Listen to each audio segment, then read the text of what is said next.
오늘 저녁에 주신 하나님 말씀 시편 89편 19절에서 37절까지입니다. 시편 89편 19절에서 37절까지입니다. 지난 시간에 이어서 계속 되는 말씀이에요. 시편 89편 19절부터 해서 37절까지 한 목소리 읽겠습니다. 그때 주께서 환상 중에 주의 성도들에게 말씀하여 이르시기를 내가 능력 있는 용사에게는 돕는 힘을 더하며 백성 중에서 택함 받은 자를 높였으되 내가 내 종 다윗을 찾아내어 나의 거룩한 기름을 그에게 부었도다. 내 손이 그와 함께하여 견고하게 하고 내 팔이 그를 힘이 있게 하리로다. 원수가 그에게서 강탈하지 못하며 악한 자가 그를 곤고하게 못하리로다. 내가 그의 앞에서 그 대적들을 박멸하며 그를 미워하는 자들을 치려니와 나의 성실함과 인자함이 그와 함께하리니 내 이름으로 말미암아 그의 뿔이 높아지리로다. 내가 또 그의 손을 바다 위에 놓으며 오른손을 강들 위에 놓으리니 그가 내게 부르기를 주는 나의 아버지시요 나의 하나님이시요 나의 구원의 바위시라 하리로다. 내가 또 그를 장자로 삼고 세상 왕들에게 지존자가 되게 하며 그를 위하여 나의 인자함을 영원히 지키고 그와 맺은 나의 언약을 굳게 세우며 또 그의 후손을 영구하게 하여 그의 왕위를 하늘의 날과 같게 하리로다. 만일 그의 자손이 내 법을 버리며 내 규례대로 행하지 아니하며 내 율례를 깨뜨리며 내 계명을 지키지 아니하면 내가 회초리로 그들의 죄를 다스리며 채찍으로 그들의 죄악을 벌하리로다. 그러나 나의 인자함을 그에게서 다 거두지는 아니하며 나의 성실함도 패하지 아니하며 내 언약을 깨뜨리지 아니하고 내 입술에서 낸 것은 변하지 아니하리로다. 내가 나의 거룩함으로 한 번 맹세하였은즉 다윗에게 거짓말을 하지 아니할 것이라. 그의 후손이 장구하고 그의 왕위는 해같이 내 앞에 항상 있으며 또 궁창의 확실한 증인인 달같이 영원히 견고하게 되리라 하셨도다. 아멘. 우리 지난 본문에서 하나님은 약속하시고 또 그 약속하신 것을 반드시 지키시는 분이다. 그렇게 우리가 배웠습니다. 하나님께는 거짓말이 없다고 말씀을 드렸습니다. 그 하나님의 약속을 신실하게 지켜가시는 그 과정을 1절에서 18절까지 말씀 안에서 여호와의 인자하심과 성실하심 또는 그 여호와의 인자하심과 진실하심 이런 말씀으로 표현을 하고 있습니다. 그래서 우리가 가장 행복하고 또 가장 확실한 인생을 살려면은 하나님의 그 약속의 빛 안에서 살아가야 한다고 말씀을 전했습니다. 이러한 진리의 요약이 바로 15절의 말씀 한 구절에 다 담겨져 있어요. 15절의 말씀 한번 같이 한번 읽어봅니다. 시작. 즐겁게 소리칠 줄 아는 백성은 복이 있나니 여호와여 그들이 주의 얼굴빛 안에서 다니리로다. 여기 얼굴빛이 바로 하나님을 만나서 또 보는 빛인데 그 빛은 하나님의 말씀을 열 때에 우리의 눈으로 들어오는 하나님의 광채다. 그렇게 말씀을 드렸어요. 이 모든 진리가 우리에게 전해주는 교훈이라는 것은 하나님이 우리 인생의 총체적인 중심이시다. 그거를 우리에게 가르치고 있습니다. 그 총체적으로 하나님 우리 인생의 중심에 계신다 하는 그것을 아주 간략한 그 한 단어로 17절에서 19절까지는 그 주라는 말로 3번을 반복을 했어요. 그래서 16절을 보면은 그들은 종일 주의 이름 때문에 기뻐한다고 그랬고요. 또 17절을 보면은 주는 그들의 힘의 영광이라 그랬고 우리의 뿔이 주의 은총으로 높아진다. 이렇게 주라는 말을 계속해서 우리에게 들려주고 있습니다. 그런데 하나님께서 자신을 주다. 내가 너의 인생의 중심이다. 이런 것들을 이제 직접 나타내시면 얼마나 사람들이 깜짝깜짝 놀라겠습니까? 그런데 하나님께서 그러한 시절이 있었지만 그러나 그러한 시절 이후에 하나님이 자신의 주대심을 나타내는 방식으로 택하신 것이 사람의 왕을 통해서라. 그래서 인간의 왕을 통해서 하나님의 주권을 행사하신다는 거예요. 오늘 이제 본문이 그것을 우리에게 가르치고 있는 아주 일목요연한 말씀입니다. 그래서도 여기에 20절에 보니까 내가 내 종 다윗을 찾아내어 나의 거룩한 기름을 그에게 부었도다. 이런 말을 하고 있는 거예요. 우리의 왕, 그죠? 18절에 보면 우리의 왕은 이스라엘의 거룩한 이에게 속하였기 때문이다. 우리의 왕이라고 이제 지칭하는 이 다윗을 하나님이 택하신 이유는 하나님의 주권을 인간 왕을 통해서 이제 나타내시려는 그러한 뜻을 전하신 것이다. 말씀드렸듯이 그게 뭐 처음부터 그랬던 것은 아닙니다. 하나님이 아브라함 이전까지는 인류를 전체로 하나님이 직접 상대를 하셔서 통치를 하셨습니다. 하지만 이 홍수 사건 이후에 특별히 이 바벨탑 사건 때문에 민족들이 막 흩어지잖아요. 그 민족들이 흩어지는 그 상황에서 하나님이 통치의 방식을 바꾸십니다. 흩어지는 그 대열 중에 한 사람이 누구였냐면 바로 아브라함이에요. 아브라함의 가족도 흩어지는 중에 흩어지는 사람이었거든요. 그런데 그때 하나님이 아브라함을 통해서 이제는 내가 열방을 상대하는데 이제 내가 직접 상대하는 것이 아니라 너 아브라함을 통해서 내가 열방을 상대하겠다. 너를 축복하는 자는 축복하고 내가 너를 저주하는 자는 내가 저주하겠다. 이런 하나님의 통치 방식을 이제 아브라함을 통해서 나타내십니다. 그리고 이 아브라함은 물론 한 인물은 아니잖아요. 이스라엘 백성의 조상이 되는 그런 인물이었기 때문에 하나님이 열방을 이제 상대할 때 이스라엘 백성을 통해서 내가 열방을 상대하겠다. 그리고 신약 시대에 와서는 이제 교회를 통해서 세상을 상대하게 하시겠다. 이런 말씀으로 지금 통치 방식을 바꾸신 그러한 전환점이다. 그래서 하나님은 사람의 그 동역자를 통해서 하나님의 주권을 나타내시는 분이다. 이렇게 우리가 정리를 해볼 수가 있습니다. 그런데 참 이 사람의 죄악이라는 게 얼마나 악한지. 하나님이 이렇게 통치하시는 방식을 바꾼 것을 아주 교묘하게 이용을 하죠. 그래서 사람들은 인간의 왕을 그냥 스스로 자기들이 원하는 그 왕을 세워갑니다. 왕들도 스스로 자기가 하나님을 대신해서 이제 권세를 부리기 시작합니다. 그리고 이 심지어 인간 역사에는 이런 일도 있어요. 지금도 계속되는 거지만 옛날에 그 왕들이 교황 앞에 절하거든요. 그 왕권을 누가 부여하냐면은 교황이 부여하는 거예요. 그럼 교황은 누구예요 또? 그것도 사람이잖아요. 그 참 이런 인간의 제도가 이렇게 타락하다시피 했고 오늘날에는 민주주의라 하지만은 민주주의라는 것도 뜻을 가만히 새겨보게 되면 백성이 주가 되는 거예요. 사람들이 국민이 주가 되는 그 체제가 바로 민주주의예요. 거기 하나님이 어디 계십니까? 하나님이 아니 계신 그러한 체제들을 옛날부터 지금까지 하나님이 인간의 통치 방식을 바꾼 것을 이용해서 지금까지 그러한 모습들을 가지고 세상은 진행을 하고 있습니다. 오늘날 이런 질문을 아마 드리면 굉장히 어리석게 사람들이 받아들일 수도 있을 것 같아요. 어떤 질문이냐? 당신은 누구의 백성입니까? 아니 누구의 백성이긴 누구의 백성이에요? 우리는 지금 대한민국 백성이지. 대한민국이라는 것은 누구에 해당되는 건 아니잖아요. 그건 어떤 인물, 인격체를 지금 물어본 거 아닙니까? 누구의 백성입니까? 말을 못해요. 대답할 뻔한 그런 질문이 아니라고 생각을 사람들은 하는 거예요.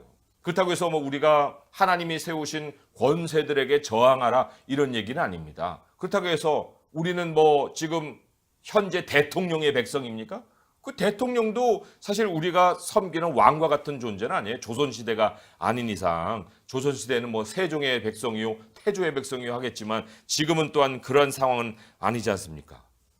하나님께서 지금까지 물론 사람의 통치를 통해서 대리하게 하셨지만 지금까지 하나님이 왕이신 것을 포기한 적이 없어요. 왕인 것을 그치신 적이 없습니다. 그러면 하나님의 백성이면 적어도 당당하게 나요? 나는 하나님의 백성이죠. 이렇게 대답을 할 수 있어야 되는 거예요. 당당하게 천하의 왕이신 하나님의 백성이다. 인간의 체제를 먼저 내세울 것이 아니고 그보다 훨씬 위에 계신 하나님의 백성인 것을 우리가 늘 기억하고 살아야 하는데 그런데 참 그러지 못한 우리들의 모습이 있습니다. 구약의 백성들이요, 사실 희노애락을 왕과 함께 합니다. 왕이 타락하면 그들도 고통을 받고 왕이 의로우면 그들도 행복을 누리는 거예요. 왜 그러느냐? 그게 그 왕 인간 하나 때문에 그런 것이 아닙니다. 그 왕을 통해서 하나님이 그 통치를 하고 계시기 때문에 그래요. 하나님의 대리자로서의 왕이기 때문에 그런 행복과 불행이 왕과 연결되어 있는 거예요. 오늘날 신약의 백성들도 모두가 다 예수 그리스도를 왕으로 모시는 사람들 아닙니까? 인생의 모든 것을 우리 주 예수 그리스도와 함께하는 백성이 바로 우리예요. 그러니까 예수 그리스도를 어떻게 아느냐, 따라서 우리의 행복과 불행이 나뉘는 겁니다. 그 기독교인들 중에 자유주의 노선들은 예수님은 역사의 그냥 인물 정도, 종교의 많은 선지자들 중에 하나라고도 여기기도 하고, 어떤 분들은 그냥 하늘에 계신 분이시죠, 이런 정도로 얘기를 하겠지만, 그분이 우리의 왕이십니다. 우리의 인생을 통치해 가시는 그 주님이 되시는 거예요. 그리고 우리는 그분의 백성입니다. 우리 예수님을 이렇게 알고서 산다는 것 자체가 우리가 하나님을 제대로 알고 있는 모습이에요. 그런데 더 놀라운 것이 있습니다.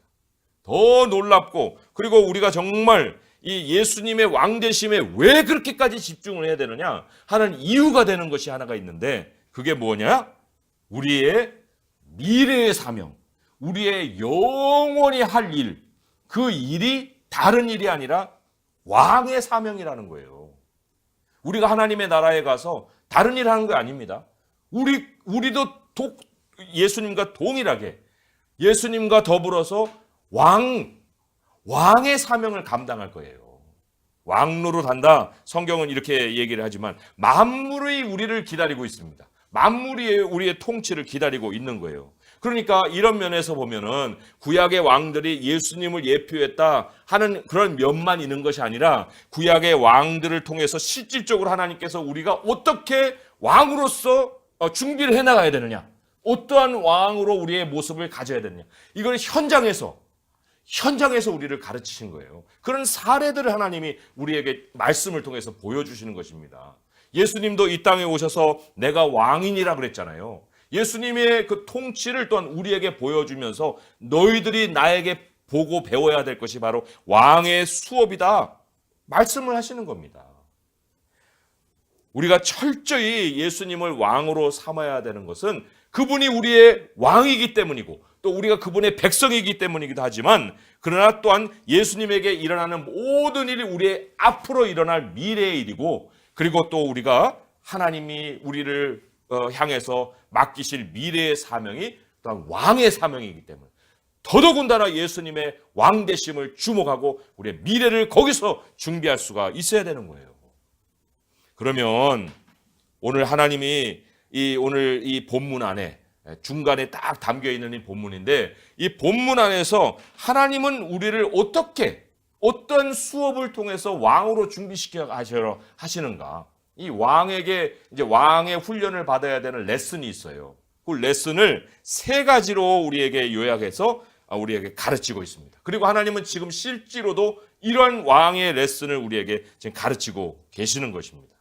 이게 우리의 인생 전체의 어떤 그 내용이라고도 볼 수 있는 거예요. 왕의 수업이라는 것이. 첫 번째로 20절의 말씀을 다시 한번 읽어볼게요. 시작. 내가 내 종 다윗을 찾아내어 나의 거룩한 기름을 그에게 부었도다. 이게 다윗만의 얘기가 아닙니다. 예수님을 예표하는 얘기만도 아니에요. 이거는 바로 우리에게도 주시는 말씀입니다. 다윗, 왕이잖아요. 그런데 다윗을 찾아낸 것이 아니라 우리를 또한 찾아내어서 하나님의 거룩한 기름을 우리에게 부으셨다. 그래서 왕의 첫 번째 레슨이 뭐냐? 하나님의 기름 부으심에 우리가 순응해야 되는 거예요. 하나님의 기름 부으심에 우리가 순복해야 되는 거예요. 그게 레슨 1입니다. 근데 의외로 많은 사람들이 예수님을 믿다가도 이 사명 앞에서 등을 돌립니다. 아니, 저도 꿈이 있어요. 저도 하고 싶은 일이 있어요. 아니, 왜 하나님이 하라는 일을 제가 해야 됩니까? 제일 좀 하고서 그런 다음에 하나님을 믿겠습니다. 이러고 난 다음에 하나님을 따르는 사람들이 많이 있다는 거예요. 그러나 하나님이 우리에게 처음에 찾아오셔서 어떻게 하셨어요? 나의 거룩한 기름을 그에게 부었다. 거룩하다. 구별했다는 거예요. 너는 세상의 많은 사람 중에 한 사람이 아니다. 그들을 따라가는 것이 너의 사명이 아니다. 하나님의 사람으로 구별되었다. 이것부터 우리 왕의 수업이 시작이 되는 건데, 과연 우리는 그 구별된 사람으로서, 하나님의 부르심을 받은 사람으로서 정말 하나님 옆에 엎드렸느냐? 기름 부음을 받은 것을 내가 알고 있느냐? 나는 하나님께 특별한 사람이라는 것을 내가 스스로 확신하고 있느냐? 여기에요, 엄청난 부대적인 혜택이 따릅니다. 그냥 불러내고 끝나시는 하나님이 아니시거든요. 제가 얼마 전에 그 소공자, 옛날 영화예요. 1930년대 영화인데 그 영화를 보면서 저 스스로의 어떤 신분도 한번 생각을 해봤어요. 그 소공자라는 게 누구냐? 그 미국의 아주 어린 소년이에요. 자기가 어떤 집안인지도 잘 모르고 살던 애인데 영국에 갑자기 할아버지가 자기를 오라고 하는 거예요. 그 할아버지가 누구냐? 영국의 백작입니다. 그 아버지가 돌아가셨어요. 그 할아버지가 이제 그 기업을 손자에게 줘야 되는데 손자는 그것도 모르고 그냥 구두닦이 소년하고 친구하고 살고 있었던 거예요. 그런데 그 할아버지가 부르는 순간에 그 아이의 모든 환경이 다 바뀌는 거예요. 집이 바뀌죠. 또 권위가 생기죠. 명예가 생기죠. 그리고 그 마을 모든 어른들이 다 이 아이에 대해서 정말 존중하는 그런 모습을 갖죠. 자기가 그토록 정말 꿈에 그리던 조랑말도 할아버지가 그냥 줘요. 얼마나 어린 마음에 그게 엄청난 선물이겠습니까? 하나님께서 우리를 하나님의 그 왕권으로 부르실 때 그냥 부르시겠습니까?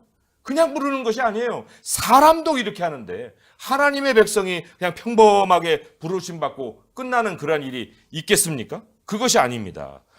어린 다윗이 기름 부음을 받았어요. 왕관이 아직 씌워지지 않았습니다. 하지만 하나님이 그에게 주신 엄청난 혜택이 있었는데 21절에서 24절에 보시면 거기에 우리가 특별하게 한 가지를 꼽아낼 수 있는 것이 하나님의 힘이 그와 동행하신다는 거예요. 하나님의 힘이 21절에서 24절의 말씀을 그런 면에서 같이 한번 읽어보겠습니다. 시작. 내 손이 그와 함께하여 견고하게 하고 내 팔이 그를 힘이 있게 하리로다. 원수가 그에게서 강탈하지 못하며 악한 자가 그를 곤고하게 못하리로다. 내가 그의 앞에서 그 대적들을 박멸하며 그를 미워하는 자들을 치려니와 나의 성실함과 인자함이 그와 함께하리니 내 이름으로 말미암아 그의 뿔이 높아지리로다. 여기 특별히 마지막에 내 이름으로 말미암아 그의 뿔이 높아지리로다. 다윗의 정체성이 아니에요. 다윗의 이름이 아니에요. 하나님의 이름이 걸린 존재로 바뀌어버리는 거예요. 그래서 이제 스스로 이제부터 자기의 힘으로 사는 것이 아니라 하나님이 주신 혜택으로 사는 건데 혜택 중에 혜택이 뭐냐? 권세가 임하는 거예요. 힘이 동반합니다. 하나님의 능력이 함께 하시는 거예요. 이 뿔은 세력을 얘기하는 건데 그 권위를 우리는 모르겠죠. 다윗도 내가 왕이 되는지를 사울에게 쫓겨다니면서 어떻게 알 도리가 없었겠죠. 하지만 그의 그 쫓겨다니는 그 인생 내내 하나님의 힘이 다윗을 지켜내신 거예요.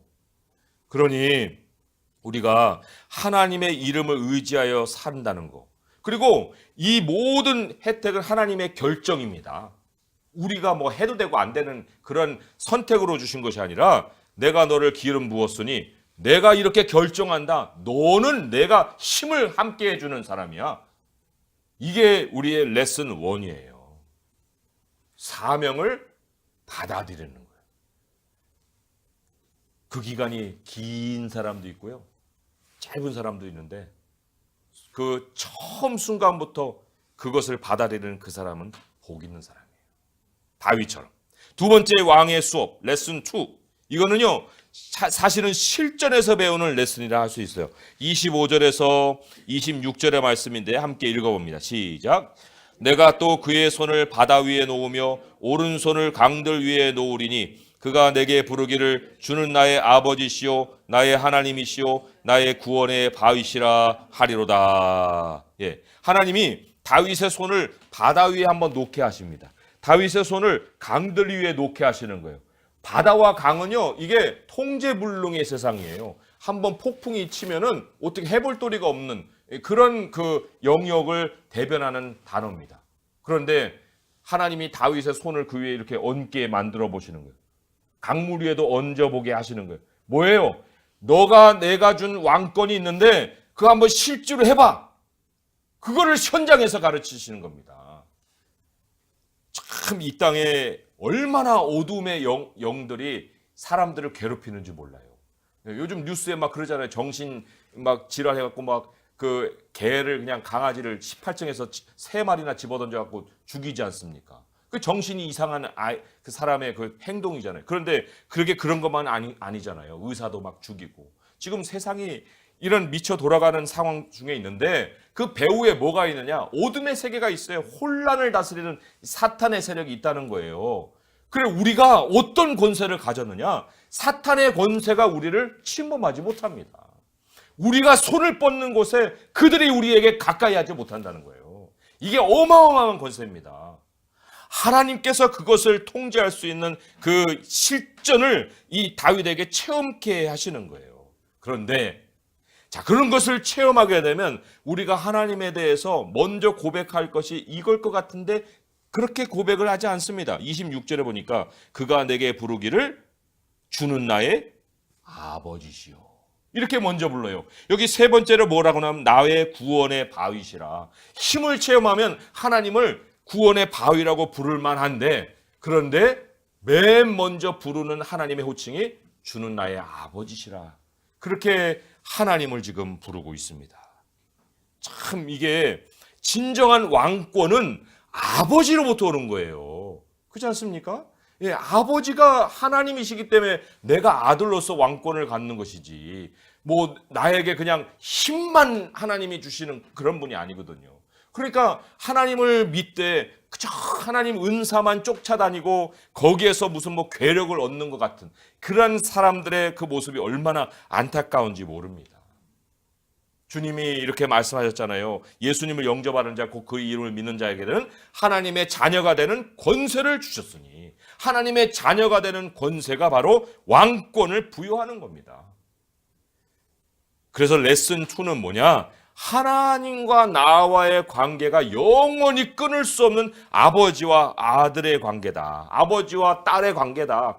하나님과 나는 끊을래야 끊을 수 없는 아버지와 자녀의 관계다. 그것을 하나님이 우리에게 매번 고백하게 만드시는 거예요. 그게 레슨 2입니다. 그리고 여기에도 따라오는 혜택이 있어요.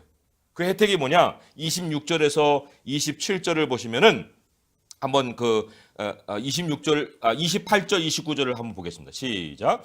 그를 위하여 나의 인자함을 영원히 지키고 그와 맺은 나의 언약을 굳게 세우며 또 그의 후손을 영구하게 하여 그의 왕위를 하늘의 날과 같게 하리로다 그랬습니다. 하나님이 하나님의 기업을 이어받는 아들에게는 그 후손들에게까지 하나님의 축복으로 집안을 세워주신다고 약속을 하십니다. 하나님의 아들이 된 사람의 그 후손들이 다 하나님의 왕권을 누리게 된다는 거예요. 엄청난 하나님의 혜택이죠. 세 번째 왕의 레슨 32절의 말씀을 함께 읽습니다. 시작. 내가 회초리로 그들의 죄를 다스리며 채찍으로 그들의 죄악을 벌하리로다. 참 우리 아버지가 하나님의 아버지시기 때문에 이 레슨을 우리에게 늘 가르치십니다. 세상이 죄짓죠? 그러면은 하나님이 뭐 사탄이 뭐 악한 짓 한다고 해서 일일이 쫓아다니면서 사탄을 징계하지 않습니다. 마찬가지로 하나님께 속했느냐 세상에 속했느냐의 그 차이는 뭐냐? 하나님께 속했기 때문에 더 많은 고난을 겪어요. 더 많은 시련을 겪을 수 있다는 거예요. 왜요? 하나님이 죄를 그냥 두시지 않거든요. 자기 자녀가 곁길로 나가는 것을 그냥 두시지 않습니다. 그래서도 하나님의 백성이 된 사람에게는 환난이 더 많아요. 겪을 것이 더 많다는 거예요. 그렇다고 해서 그것이 내가 2등 이 사람이기 때문에 그런 게 아닙니다. 누구보다도 못했기 때문에 그런 것이 아니라는 거예요.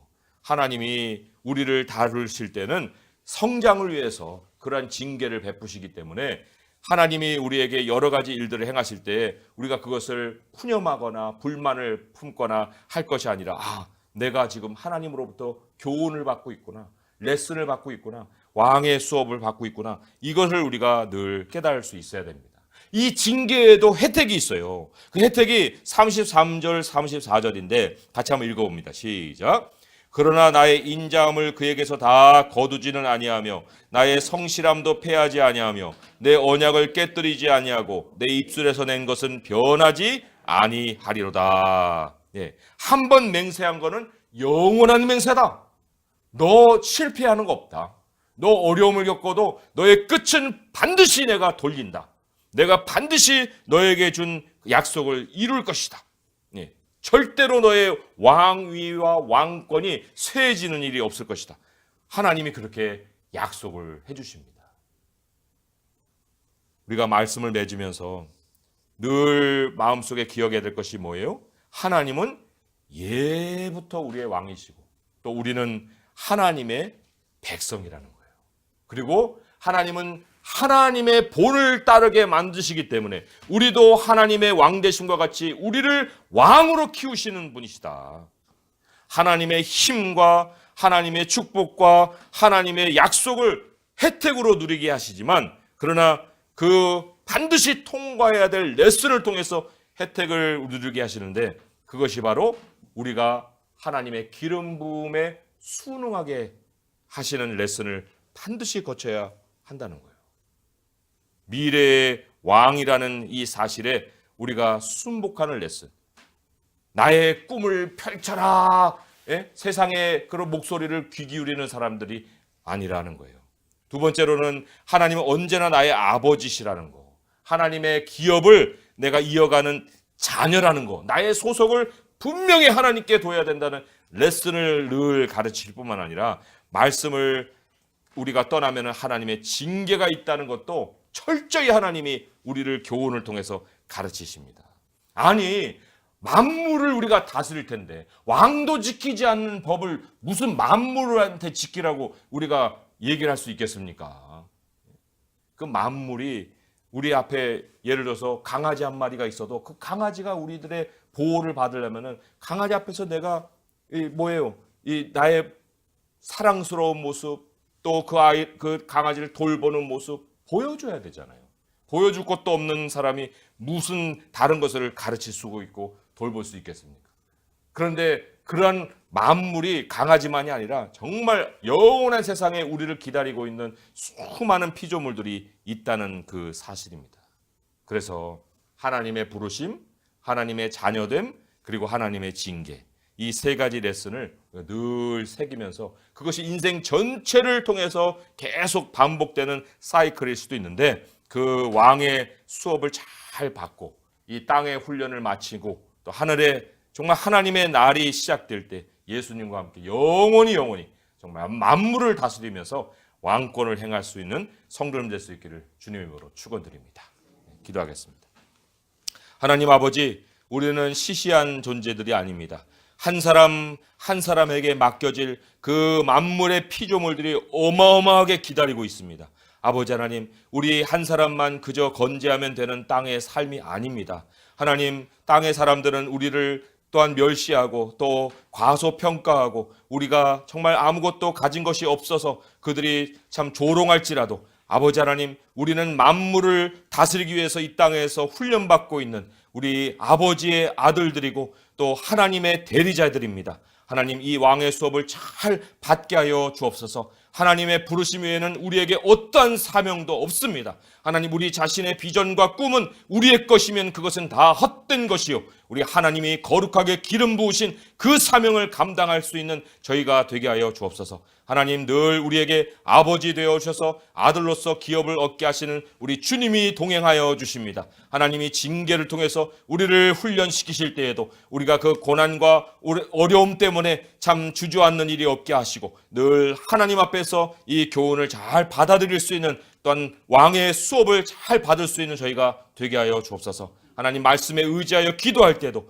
우리의 신분을 이렇게 기억하게 하시고 예수 그리스도의 왕되심을 본받는 저희들인 것을 알게 하셔서 담대하게 주 앞에 기도하고 간구할 수 있는 시간이 되게 하여 주옵소서. 예수님의 이름으로 감사하며 기도합니다. 아멘.